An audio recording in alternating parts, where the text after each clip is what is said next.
Woo!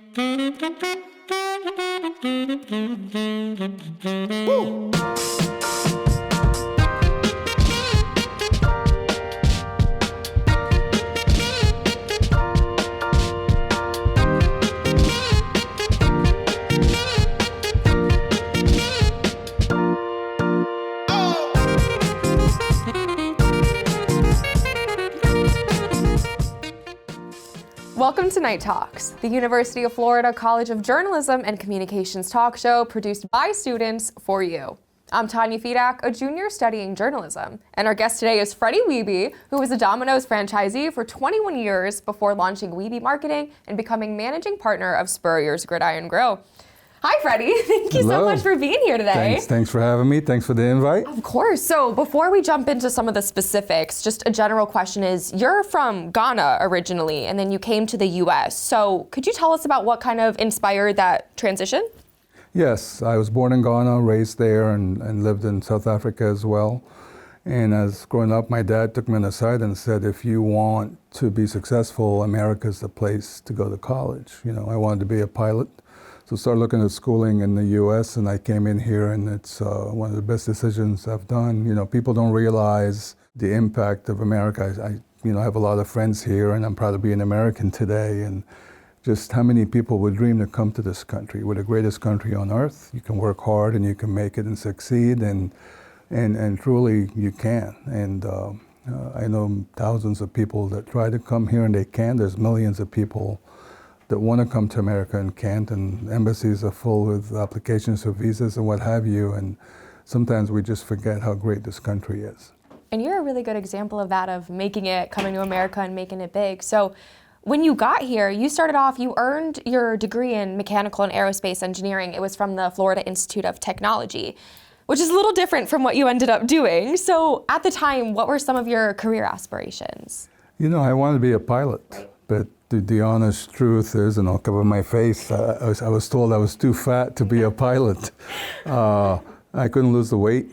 I couldn't. It was a challenge. The next best thing was to stay in the program, in the space program. That's kind of ideally what I wanted to do. I got a degree in aerospace engineering and mechanical engineering, and I interned with NASA at the Cape, and it was a great, great thing to do. And you know, they say 48% of college grads don't work in their major. I fall into that first half of bucket, and it all worked out. I ended up engineering pepperonis at Domino's. I engineer great dishes at Spurrier's, and that's how it works. I like that. That's kind of cool.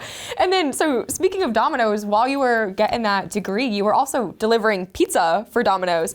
Did you have any sense that you'd go on to have such a bigger and larger relationship with the brand?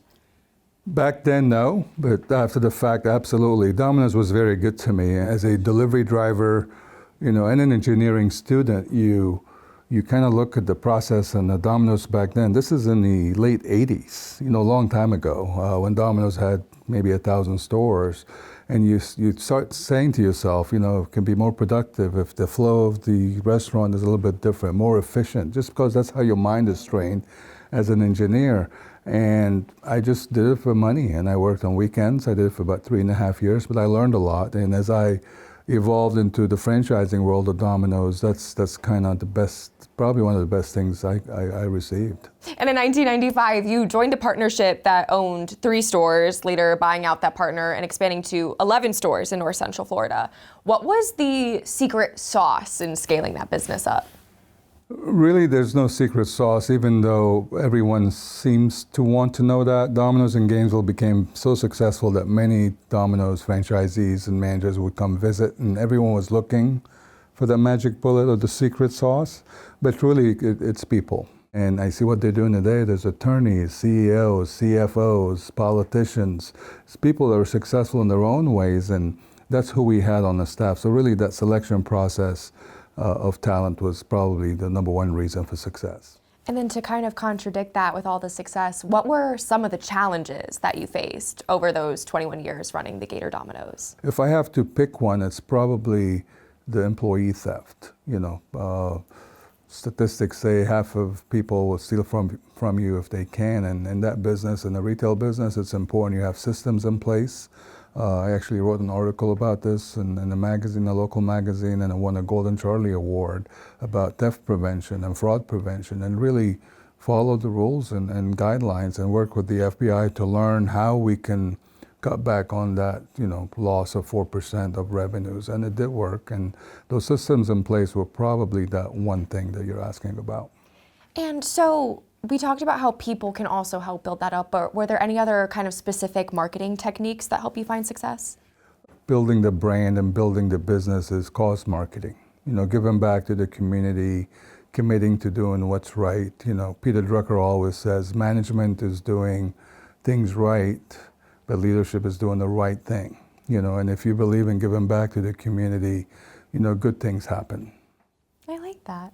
So, and then in 2018, you came to UF in Gainesville and you studied business administration.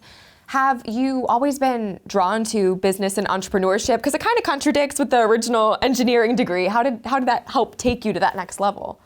Domino's set me up to be an entrepreneur. They gave me the tools from finance, from marketing, from branding. They do a great job and really moved my mindset away from engineering into data, into marketing, into branding kind of component. Entrepreneurship is something you either have or you don't. I chose to go to the MBA school here at University of Florida. I didn't graduate. I kind of stopped in the middle, realizing I didn't need that degree. I have those skills, and as I went to some of these weekend classes, it was more students that wanted to get their degree to teach at UF or another college or want a promotion within their business. But the educational component was something that I had, and that's when I decided to exit that. In 2016, you ended up selling the Domino's franchise. Looking back, what was that decision like? Was it difficult, and what were some of the rewarding aspects that came with that? It wasn't a tough decision. It was the right decision. It was the time. The business was booming. The exit strategy was always being planned. It was the right timing to do so. Was it rewarding? Absolutely. When you sell a business for millions of dollars, it's always rewarding, and you build it and use entrepreneurship. Was it a tough decision? It was, but truly it was time to do so. It was time to spend more time with my family, my young kids back then, and move into something else. And it was also around this time that you founded Wehbe Marketing, right? Which includes Make It Happen Consulting. Can you tell us about some of the services that you provide and what you make happen for your clients? For some clients, we do all the marketing. For some, we just do the consulting of branding. And for some, we just help them improve their businesses. Some people kind of don't need a market. They need to improve their people first and their skills and their systems in place. So if they're set up for success, then you start marketing and branding and building your base and your customer base. And staying on the topic of marketing, you've spoken a lot about essential truth in marketing. How do businesses find and amplify their essential truth?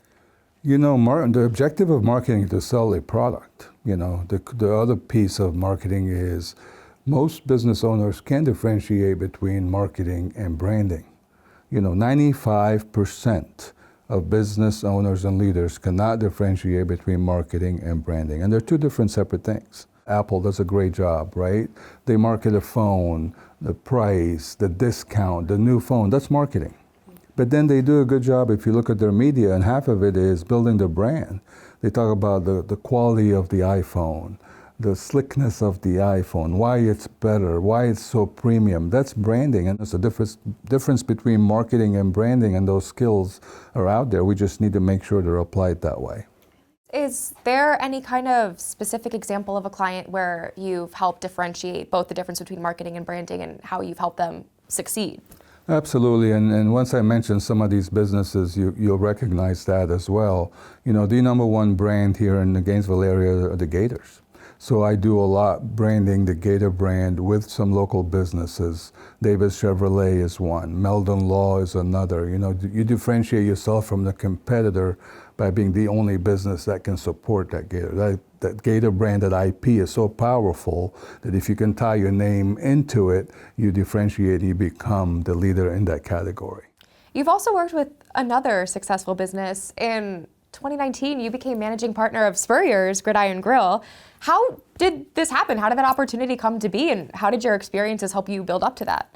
You know, Coach Spurrier to me is a legend. You know, he's our first Heisman winner here at the University of Florida, our first SEC champion, our first national champion. He's the winningest coach right next door in a swamp, which he named. And, you know, he's the only person alive in the Hall of Fame, in the College Hall of Fame, to be inducted twice. So for me, it was a dream to do so. And it all started with a phone call from Coach saying, hey, remember that restaurant that we talked about a while back that my daughter said I should build, where it's half museum, half restaurant? I guess, yes, Coach. He goes, it's time, let's talk about that. And start talking, and that's really what he wanted to do.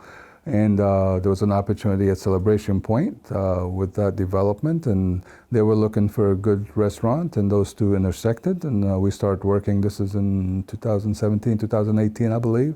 Started working on that project, started construction in 2019, did all the research to make sure it's successful.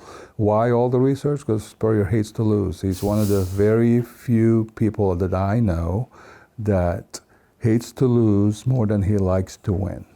Now, we opened the restaurant in August of 21, and it's become one of the most enjoying projects I've worked with. It's one of the most successful restaurants in town. It's one of the top celebrity restaurants in the entire country today. Yeah. How did you and Spurrier first meet and talk about the restaurant? Was it through your work with the Gators, or? Yes, so I was a pizza guy. Yeah. And pizza and football go together very well. We did all the summer camp pizzas, the recruit pizzas. Anytime they need pizzas for coaching sessions, we were there for them. And through that, we built a relationship with the football team through pizza. If you do it right and you put in a personal touch to it and you deliver what you promise and you respond to people's requests, it doesn't matter if it's pizza or airplanes or church or government, it's the same thing. It's all about connecting with people. And we built a very good relationship. How do you use data for your decision making, both with Spurrier's and just in general with the marketing and branding? Data is king. I talked to about 78 different celebrities and learned what success looks like, what failure looks like. You know, what does a true successful celebrity restaurant look like? And from that, we created the strategic plan of this is what we do and this is what we don't do.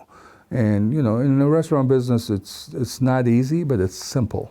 You know, what is a successful restaurant? Good food, good service, consistently, you know. And if we can build to those, and then you have the museum component and the Heisman Trophy and all these awards that Coach had, and you share those with Gator Nation, you become a destination. We become a destination for Gator fans from across the country. We're one of the top grossing restaurants in the state for that reason, but we are consistent, and that's kind of what that restaurant is all about. Can I ask, what were some of those celebrity restaurants that you visited when learning about successes and failures? Oh, there's so many of them. Harry Carey's, Mike Ditka's, Mike Shanahan's, Elway's, the Mantle family. It's, you name it, we've been there. Gretzky's in Toronto, Chicago, Dallas, South Africa. Wow. Yep, Germany. There's so many of them. More importantly, you kind of interact with management and ownership. It's like, why are you successful? We also visited with restaurants that have failed and no longer with us. Marino's is one. You know, Vince Carter's in Daytona. Why did you fail? Why did you bankrupt? And you take this whys and learn from them. And no one invents successful business. You duplicate what other successful people do, and you don't do what failing businesses do. And that's kind of what we did, follow that mantra. And truly, you know, you learn a lot from those that won, and you learn a lot from those that failed. I want to hear more about your childhood in Ghana. How has that influenced you in where you are today? Does that still play a very significant role in your business and yourself? Yeah, I mean, Ghana is a third world country, but it's also a rich country, you know. Ghana attracts a lot of folks from across the globe because it's one of the top producing countries of gold, cocoa, and a few other commodities. But I went to an American school in Ghana, and I kind of, you learn the history of America and why this country is so great. You know, part of, my dad talked me into coming to America and kind of pushed me towards it, but truly, this is the greatest country on earth. And when you're living in a third world country, you look at it from the other lens, and you ask why.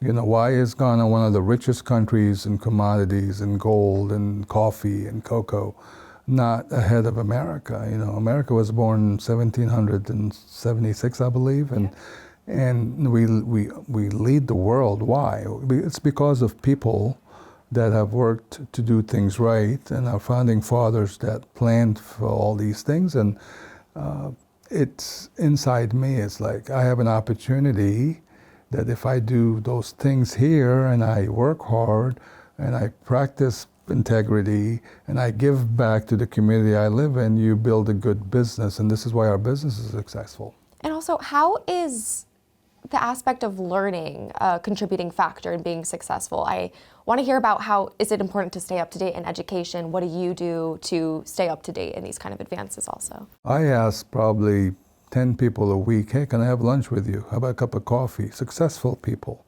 And I want to learn what drives them, what gets them going. I had coffee with Michael Jordan in the Atlanta airport, you know.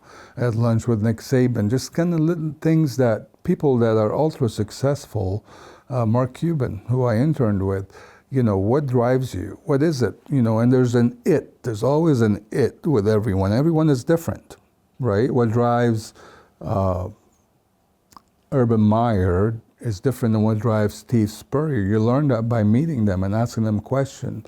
And another one that's really becoming a rarity is reading. Books are still out there to teach you, and I'm a reader, and leaders are readers, right? And there's so many good books out there that, you know, I tell my kids, read this book. I'll incentivize them to read the book. But you do have to get feedback from other leaders as well in the business community and see why is this book and does it really apply, you know. Gino Wickman has a book called Traction. You know, he taught me a lot about systems in place. If you're running a business, it's about the system you built and how disciplined you are practicing that system. Another great book is the Dale Carnegie books, you know. I'm so of a fan. I took that course in 2001, and by far it's the most powerful course that's influenced me as a person. And I'm so in love with the Dale Carnegie principles that I go on and help bring the course here to Gainesville. We teach in Gainesville 3 times a year, and the franchisee does a great job teaching it, but truly makes a difference in people. And it's simple principles, and they're all in that book. Even if you don't want to take the course, read one of Dale Carnegie's book and practice those principles and become a learner of success. While you were helping to establish Spurrier's, there is a huge menu. I've been to Spurrier's multiple times. I love it. Variety of choices. I always get the chicken with the mashed potatoes. What do you usually get at Spurrier's? You know, there are so many good dishes. My top 3 to-go dishes at Spurrier's: the tomahawk pork chop. Ooh, okay. The seafood pasta, and probably my favorite is the short rib risotto, mushroom risotto. That my mom gets risotto. She loves it. It's so good, and probably any of those 3 will make me smile. I like the cookies too that Coach's wife makes. Those are so good. Jerry's cookies are very, very popular, and they're so in demand. It's so good. I don't know if you know the story, but every athlete that played for Coach, on their birthday, Miss Jerry would cook those awesome chocolate chip cookies, wrap them in foil, and put them in the locker room with a happy birthday note. Oh. So when we opened the restaurant, all these former athletes would come in and say, hey, you should have Jerry's cookies. You should have Jerry's cookies. She finally came in, worked with our chef, and duplicated that recipe. And now it's our number 1 dessert by far. Everybody wants Jerry's cookies, and we have them on the menu, and people enjoy them. And that's one of the things that makes Spurrier so unique, that family component as well. And different than a family component is the podcast studio that's inside the restaurant. So could you tell us a little bit about how that came to be, what shows are recorded there? Just what's the backstory of that? That's a good question too, and I go back to 2018. I was with the Disney Institute doing some consulting about the restaurant. What do we need to do? Disney's the best at experience, and great restaurants with experience utilize companies to help them with that. And one of the 12 things they presented to us, this is before we start building the restaurant, was you should have a podcast room. It's like, excuse me? Says, yeah, we have 3 podcast rooms in 3 of our hotels in Orlando, and they're used so many times. Even ESPN uses some of those podcasts. We looked into it. It's a big investment, and we funded it, and we did it. And today we produce 18 different podcasts in that room. So during the day, it's a production podcast room that puts out many different shows, from leadership to Dale Carnegie to Meldon Law to Pat Dooley, some sports shows with Shane Matthews and what have you. And at night, it's a private room for 4 people, which is in high demand as well. Wow. Is that your first kind of experience with podcasting, or have you always been a podcast guru? No, I actually, right after that decision, I went into learning about podcasting. I took 2 courses. I got certified. I understood the power of doing podcasting, why it's important to do them, how to do them correct. Mind you, this is when podcasts were not that popular. It was the beginning of podcast world. Today, there's millions and millions of podcasts. And I even work with the folks upstairs on the second floor, and I produce some of the local sports. And I saw that you executive produce different radio programs, such as you have Inside the Huddle with Shane, Steve, and the HBC, you got Pop Up with Matthews in the morning, and Hoop, There It Is.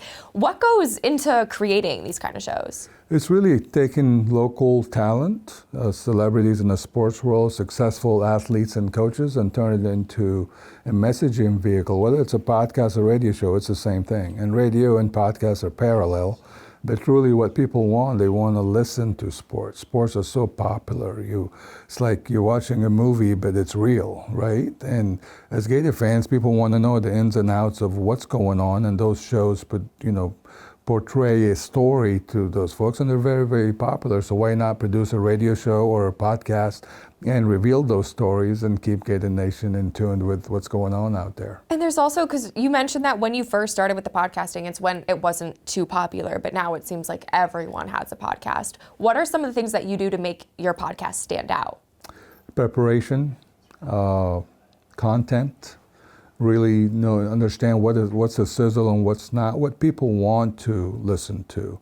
Read the questions. Some of our podcasts receive about 200 to 300 comments a day, and kind of see what is the thing that people want to hear about, and work with the host and the talent and make sure they understand this is what the consumer wants, and you kind of fit a circle into a circle versus trying to put a square into a circle, and it works. Different demographics are in different places. Understanding that scientific and that intellect piece is important too, and be able to be on those platforms. Now, some people, they're attached to that platform because their vehicle only has Spotify or only has these new vehicles are set up for that, and then you have to be on that platform and make sure you do it right as well. On top of all the work that you've done, you also, I've noticed, have worked really closely with a bunch of nonprofits. You've worked with Children's Miracle Network, you've worked with Tyler's Hope, Life South Community Blood Centers.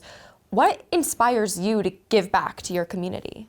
It's the best satisfaction you can get. And then as you look at all the businesses that I work with, that I consult for, that I've created, they all have that in common. And it's part of putting it on the budget, make sure it's planned for, and do it the right way, not to get something in return. It's a must for me to do so. And the community will always support the business that supports the community. You see it in every state, in every country, and what better than helping your local community become better, And I want to build off of that common theme of helping others. Is there any other kind of common denominator that you've seen across all the work that you've done through Domino's, through Spurrier's, through where you are now? There's no better marketing than people. You are in the people business. You're not in the law business. You're not in the restaurant business. You're not in the football business. You are in the people business. And then, for the Gator Nation, look at sports.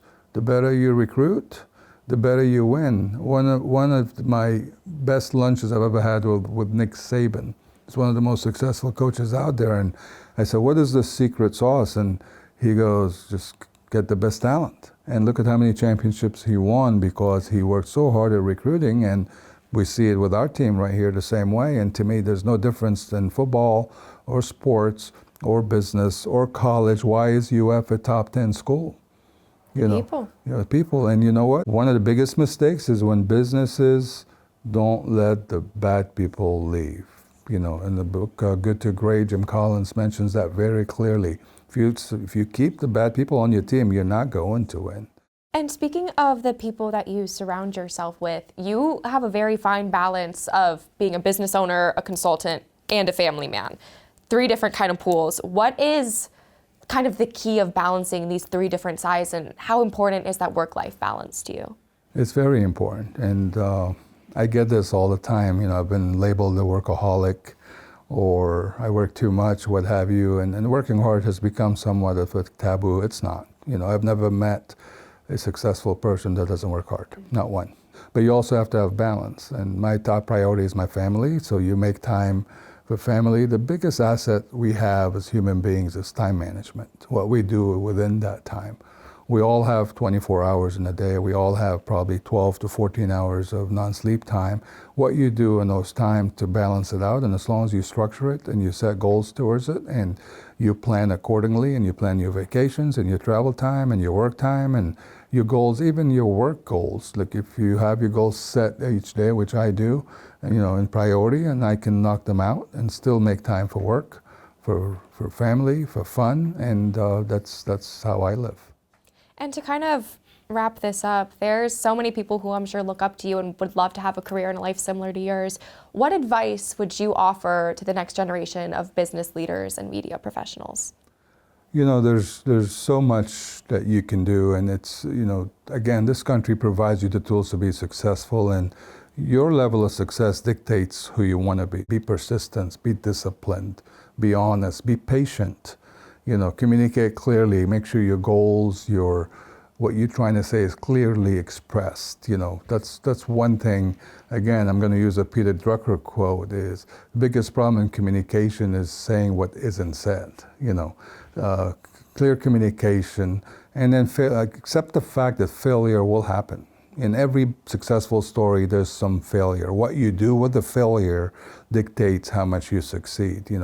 Most people bounce back. The ultra successful, the top 1%, are folks that take that failure and learn from it and bounce back. The folks that are good enough usually take that failure and bounce back as well.